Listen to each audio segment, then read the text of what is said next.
All right, folks. Today the Lord gave me a scripture that has been so misinterpreted.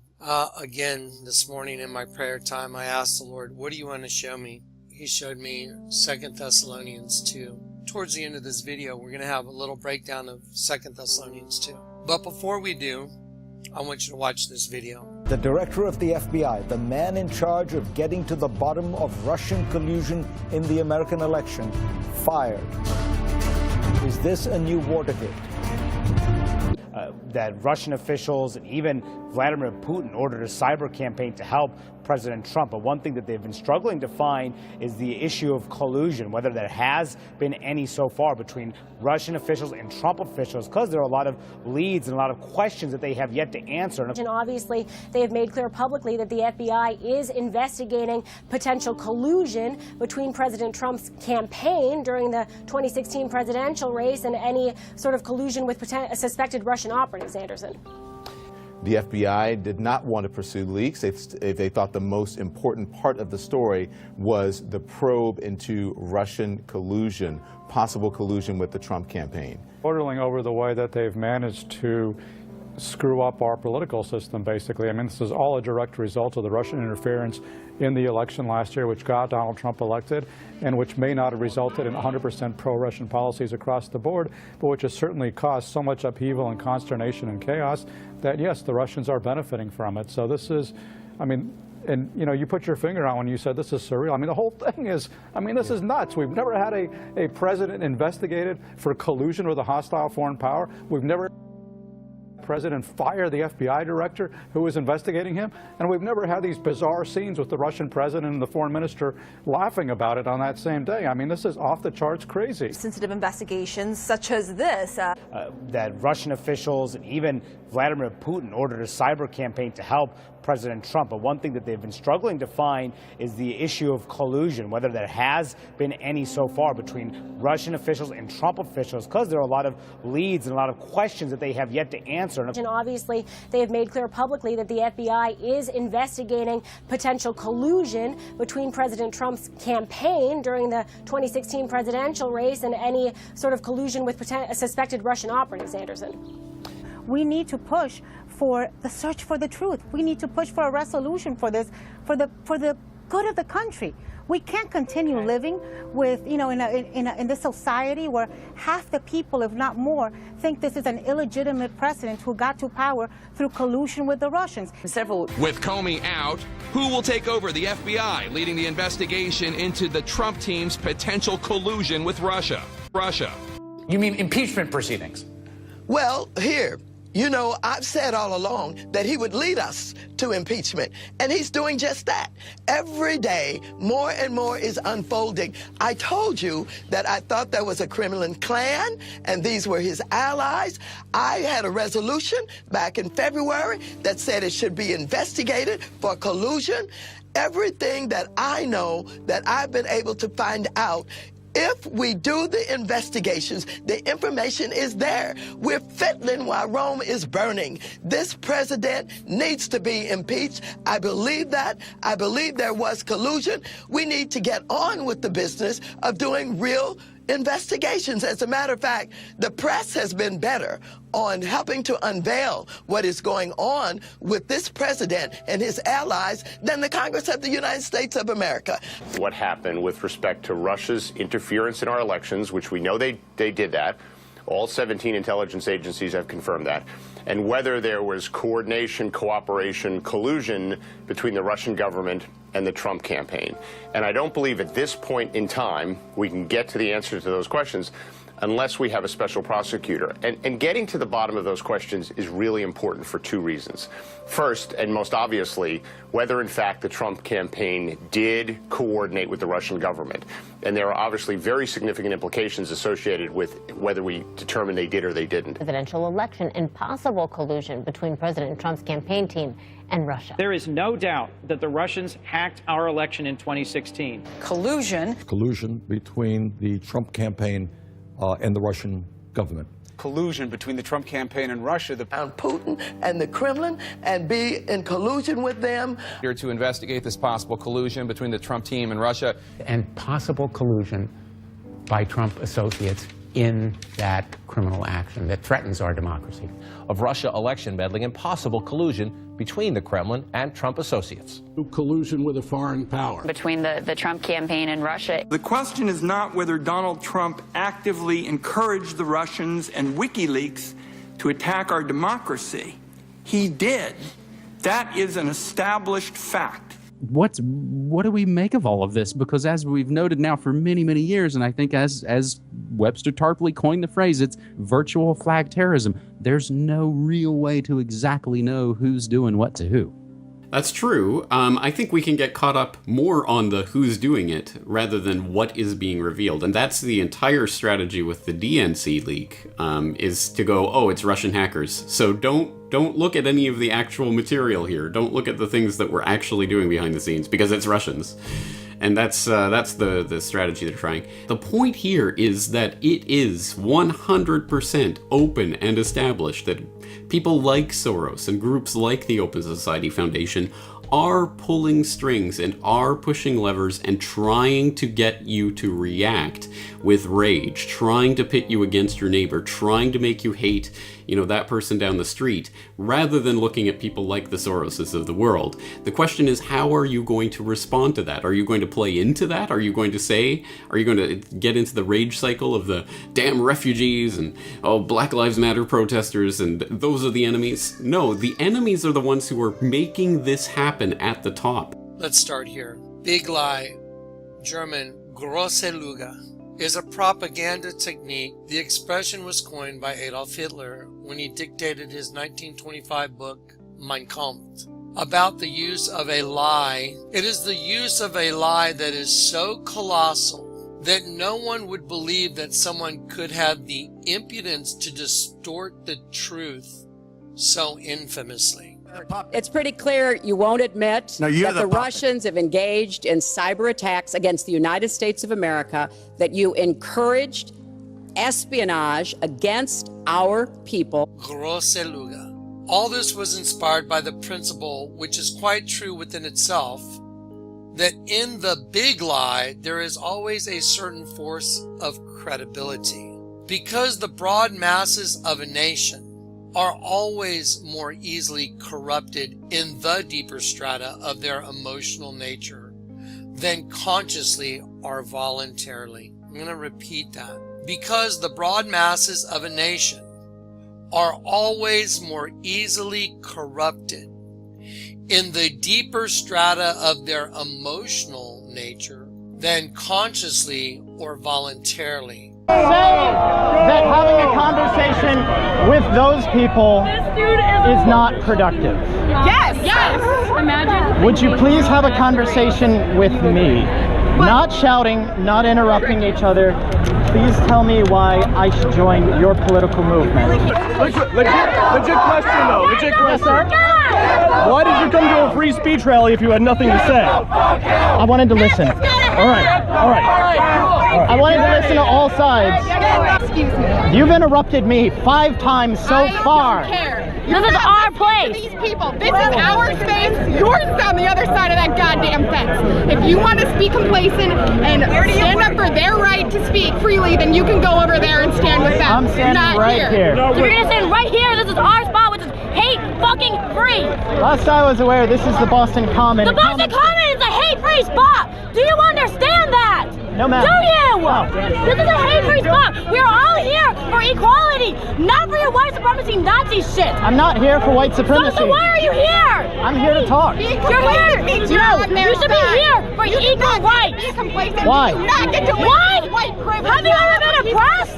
Yes, ma'am. No. I know. You're a white straight male. Am I correct? Am I correct? You're a white straight male. When have you been oppressed? When? Never.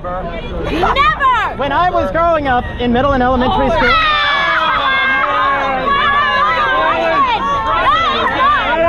You have not been afraid to go outside. You have not been afraid to do anything. I have had the shit kicked out of me for being white. Good. So you advocate violence? Yeah. I got the shit.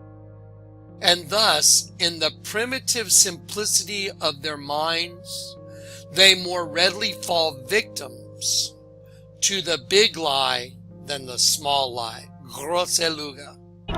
Oh, bullshit. I don't want to see governmental control. We see what you're doing. I am not part deaf. Why do you think you're better than others? Huh? I'm not. I don't think that I'm better than other people. If anything, I think that I'm worse than other people.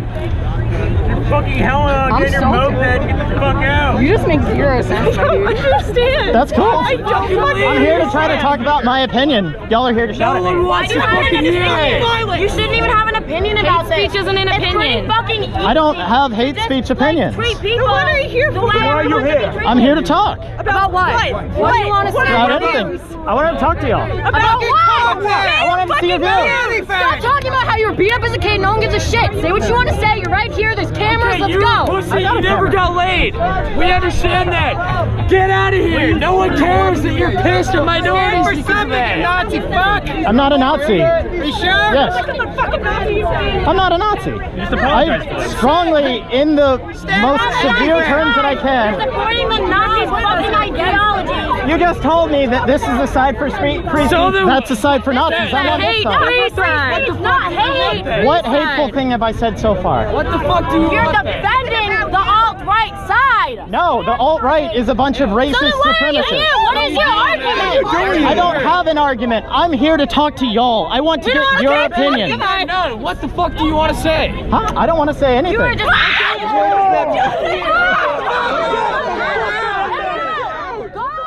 Because the broad masses of a nation are always more easily corrupted in the deeper strata of their emotional nature than consciously or voluntarily. And thus, in the primitive simplicity of their minds, they more readily fall victims to the big lie than the small lie, since they themselves often tell small lies in little matters, but would be ashamed to resort to large-scale falsehoods. So I think that this is such an unprecedented situation. We've never had a foreign government trying to interfere in our election. We have 17 intelligence agencies, civilian and military, who have all concluded that these espionage attacks, these cyber attacks, come from the highest levels of the Kremlin, and they are designed to influence our election. It would never come into their heads to fabricate colossal untruths, and they would not believe that others could have the impudence to distort the truth so infamously, even though the facts which prove this to be so may be brought clearly to their minds.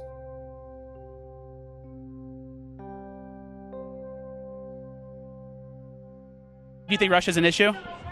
I think it's a big issue. Yeah. Where are you seeing the ties and where are you seeing the problems with Trump and Russia? I see that he's giving them information that he shouldn't be. Where do you see that? On the news. Which information are you talking about? The information that he gave that the... what do we want to impeach Trump for? Corruption, collusion with the enemy. Which enemy? Russia, of course. I mean, it's so obvious. So the news is saying Russia isn't real. After Fox broadcast their erroneous nonsense, they just move on.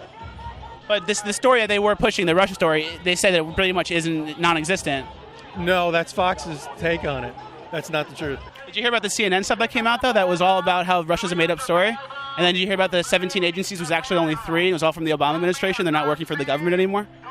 Yeah, I heard something about it this morning.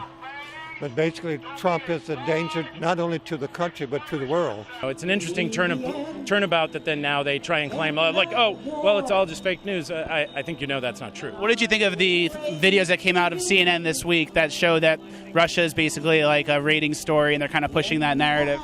Well, just because it's a rating story doesn't mean there's not truth to it. You know, Dan Jones called it a nothing burger.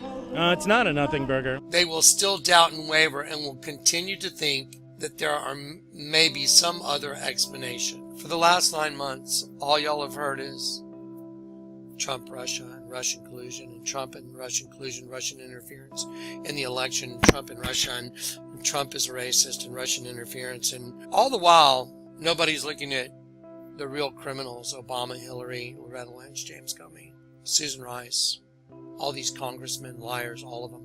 They've been like a parrot. They keep pushing the same parrot narrative For the grossly impudent lie always leaves traces behind it, even after it has been nailed down, a fact which is known to all expert liars in this world and to all who conspire together in the art of lying. Adolf Hitler, Mein Kampf, Volume 1, Chapter 10. Thus, according to Hitler, the big lie was a propaganda technique typically used by the Jews, is what he said.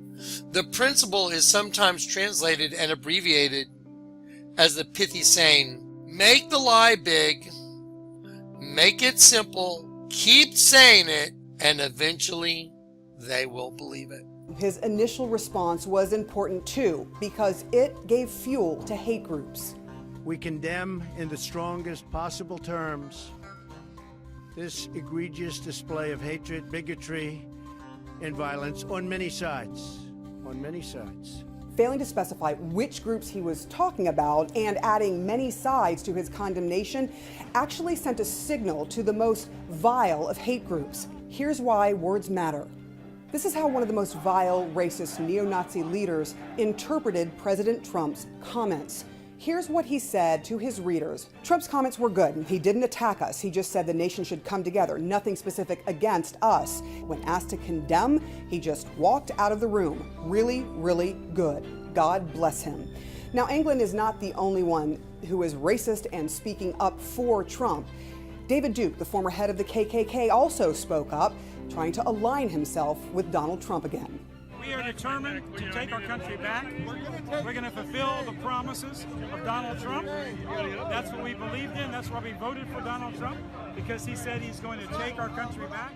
In the past, President Trump has disavowed David Duke and what he stands for. But the president's vague initial comments actually gave fuel to the white supremacy fires, if you will. Their movement took it this way.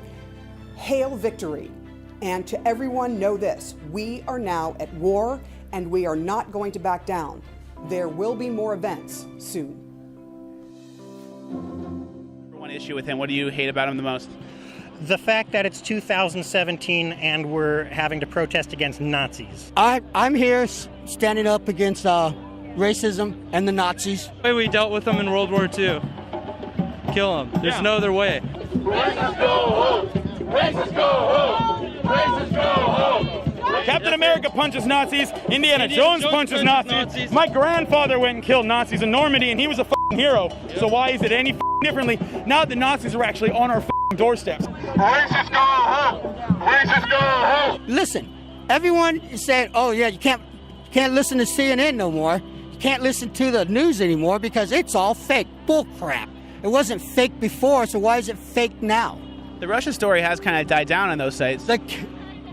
Only because we're on the racism thing now. Yeah, exactly. Make the lie big, make it simple, keep saying it, and eventually they will believe it. The phrase was also used in a report prepared during the war by the United States Office of Strategic Services in describing Hitler's psychological profile. His primary rules were never allow the public to cool off. That means always have a crisis going, always. And always parrot the same thing, Russian collusion. Never admit a fault or a wrong. Can you say Hillary Clinton and Obama, Loretta Lynch, James Comey? Never concede that there may be some good in your enemy. Never leave room for alternatives. Never accept blame. Concentrate on one enemy at a time and blame him for everything that goes wrong. People will believe a big lie sooner than a little one. And if you repeat it frequently enough, people will sooner or later believe it.